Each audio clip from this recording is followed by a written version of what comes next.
इसी तरह के वीडियो पाने के लिए एंड जीके क्यूज के लिए सब्सक्राइब करें एंड सपोर्ट करें। धन्यवाद।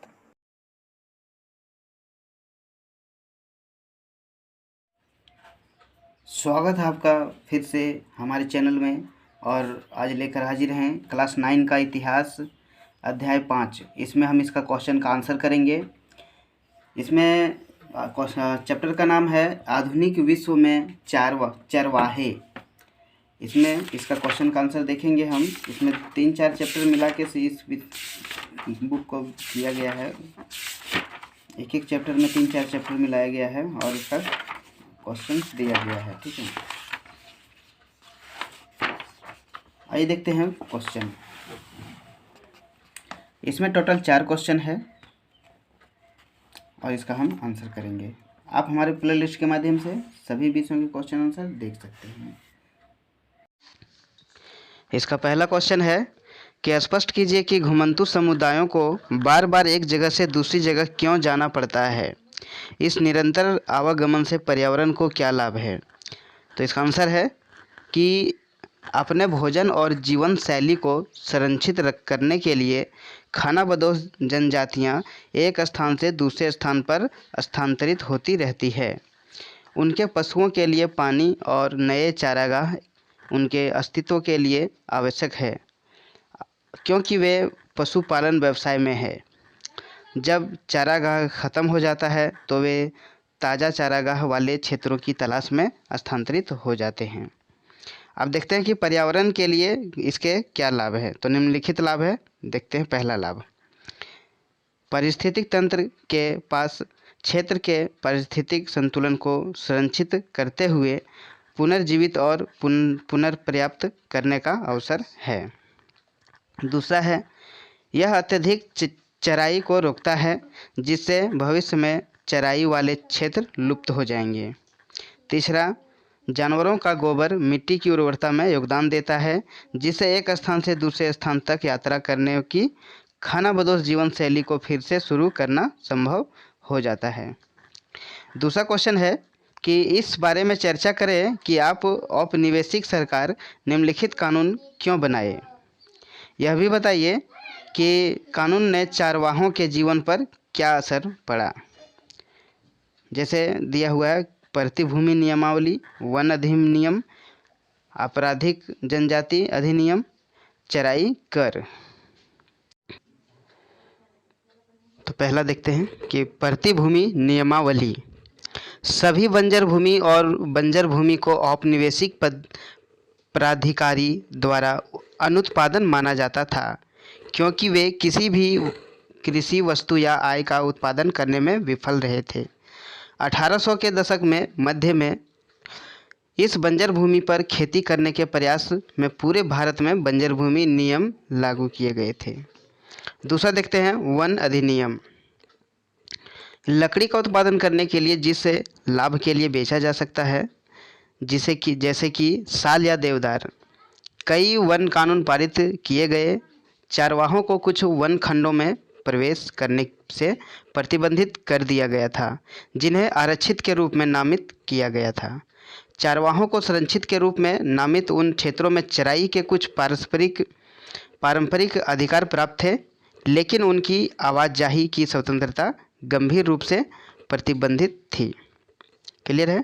तीसरा है आपराधिक जनजाति अधिनियम। जो लोग खानाबदोश थे, उनके साथ ब्रिटिश शासकों द्वारा तिरस्कार और विश्वास का व्यवहार किया जाता था।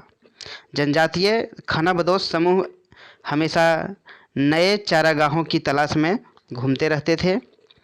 इससे उनके लिए ऐसे व्यक्तियों को प्रबंधित करना और पहचानना चुनौतीपूर्ण हो गया।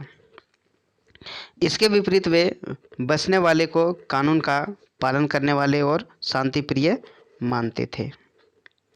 इस प्रकार अंग्रेजों ने चारवाहे और खानाबदोशों को अपने अधीन करने का प्रयास में 1871 में आपराधिक जनजाति अधिनियम लागू किया।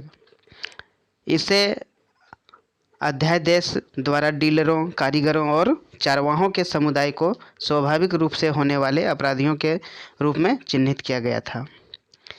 लास्ट है चराई कर। औपनिवेशिक प्रशासन ने धन जुटाने के लिए भूमि, नमक, नहर के पानी और जानवरों पर कर लगाया। चारवाहों में चराने के लिए लाए गए प्रत्येक जानवर पर लगान लगाते थे। 19वीं सदी के मध्य भारत में चराई कर लागू हो चुका था। 1850 के दशक में ठेकेदारों ने इन करों को इकट्ठा करने का अधिकार हासिल करने के लिए एक नीलामी जीती। सरकार को भुगतान की कई धनराशि वापस लाने के लिए ठेकेदारों ने जितना संभव हो सका उतना एकत्र करने का प्रयास किया। तीसरा क्वेश्चन है कि मासाई समुदाय के चारागाह उससे क्यों छीन गए। तो 19वीं सदी के उत्तरार्ध में यूरोपीय औपनिवेशिक शक्तियों ने इस क्षेत्र को कई उपनिवेशिक में विभाजित कर दिया गया, जिसे अफ्रीका के लिए संघर्ष के रूप में जाना जाता था, जिससे मूल आबादी के विचारों पर ध्यान नहीं दिया गया।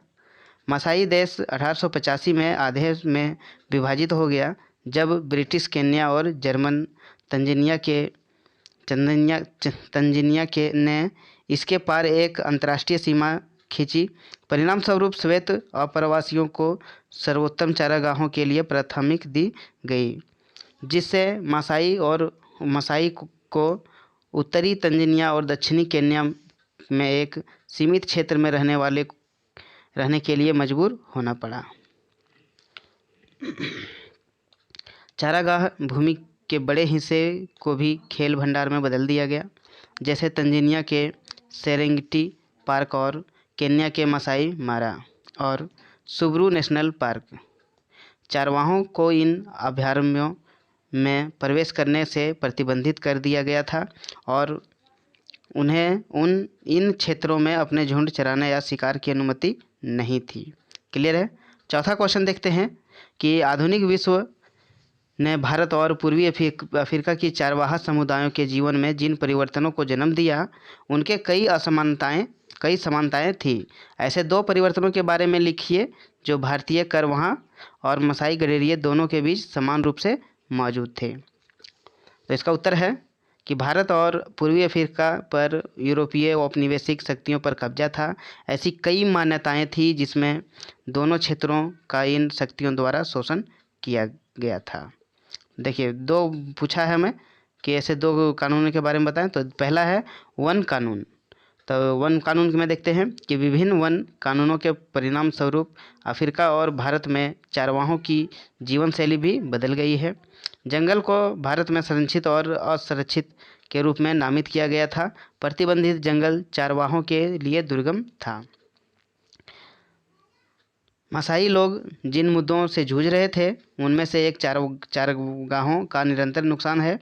खेती का विस्तार करने के लिए औपनिवेशिक सत्ता ने अधिक देसी किसानों को काम पर रखा। दूसरा है सीमाओं को बंद करना।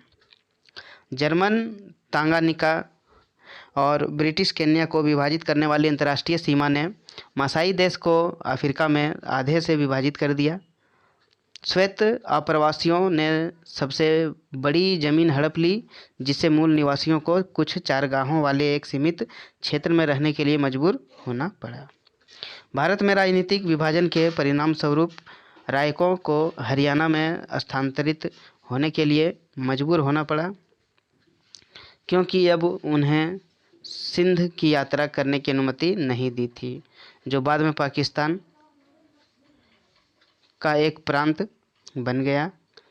सिंध प्रांत के पाकिस्तान में विलय के बाद चारवाहे वहां यात्रा करने में असमर्थ थे। क्लियर है। ये क्वेश्चन आंसर हुआ पूरा।